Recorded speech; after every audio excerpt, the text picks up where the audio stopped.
पवित्र रथयात्रा शुभ अवसर में आप समस्त अभिनंदन। पुरीर प्रसिद्ध रथयात्रा जिभली प्रसिद्ध से गजपतिर पार्लाखेमुंडी रथयात्रा भी सेमती प्रसिद्ध। 3टी रथ हुए से ठाकुर मैंने एत सुंदर भाव में पहंडी विराज करती। तेणु आज यही गजपति क्षेत्र में रथयात्रा जो पावन्य अवसर में मुझे रही मत बहुत भल लगुच, बहुत खुशी लगुच। आप समस्त रथयात्रा अनेक अनेक शुभेच्छा।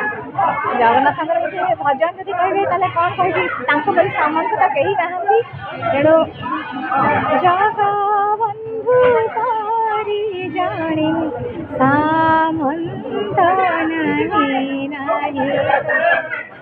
14 भुवन परता जानती, 14 भुवन परता जानती। चक्र रे छेदंती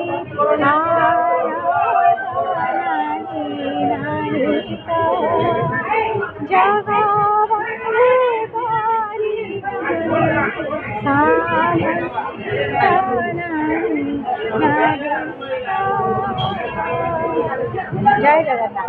आज पवित्र रथयात्रा पार्लाखेमुंडी सदर महकुमा पालन करमर 3टी रथ सुसज्जित होती।